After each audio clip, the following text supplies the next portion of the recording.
सभी साथियों को जय भीम।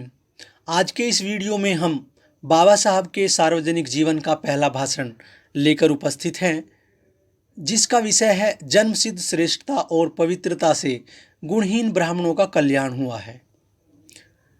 दक्षिण महाराष्ट्र के बहिष्कृत वर्ग परिषद माणगांव रियासत कागल में दिनांक 21-22 मार्च रविवार सोमवार 1920 को एक सभा संपन्न हुई थी।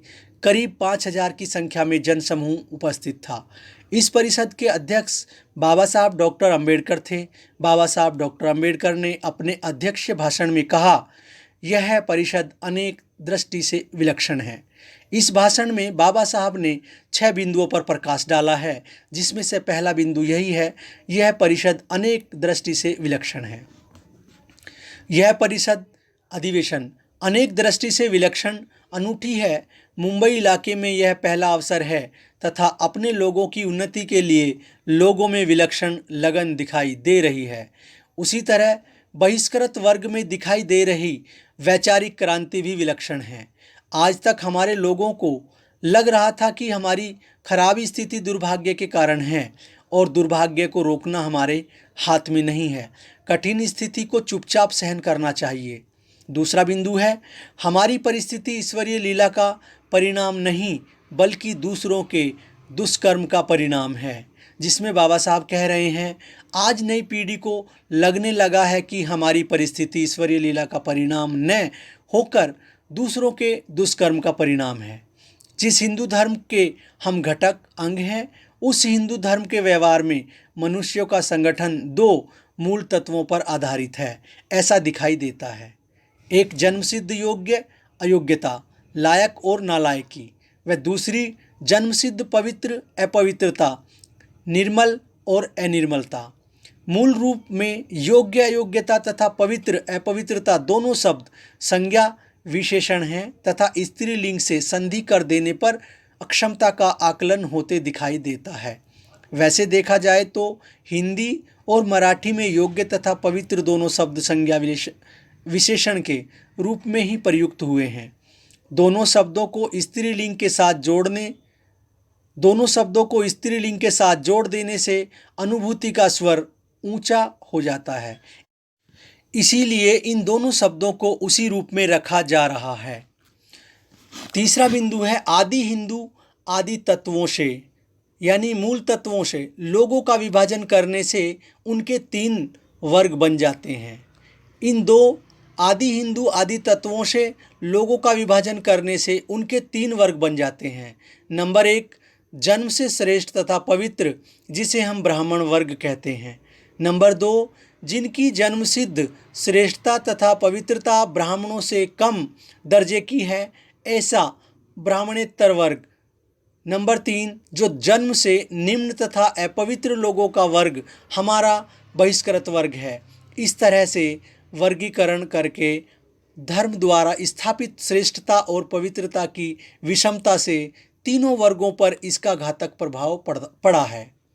जन्मसिद्ध श्रेष्ठता तथा पवित्रता से गुणहीन ब्राह्मणों का कल्याण हुआ है। ब्राह्मणेतर वर्ग पर जन्मसिद्ध अयोग्यता का परिणाम हुआ है। आज उसके पास ज्ञान नहीं है, इसलिए वे पीछे रह गए हैं।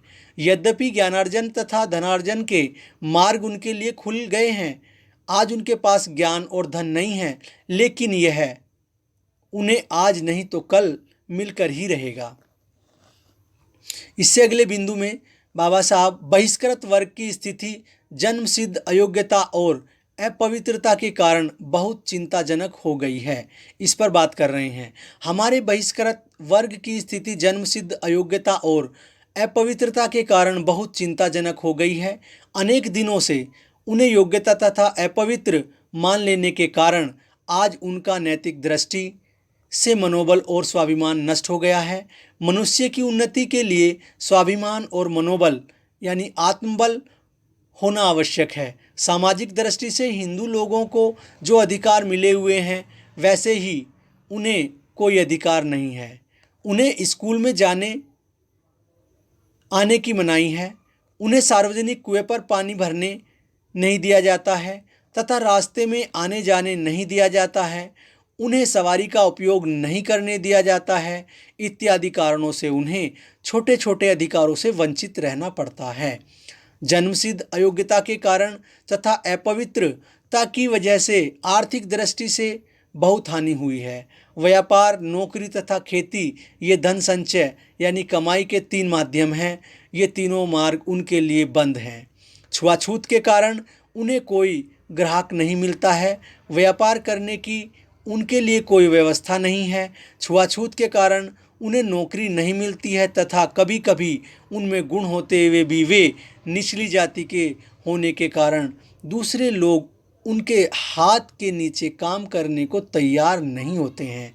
यही कारण है कि उन्हें नौकरी नहीं मिलती है। यही कारण है कि उनके विरोध में मिलिट्री में विद्रोह हुआ था। खेती के बारे में भी उनकी स्थिति दयनीय है।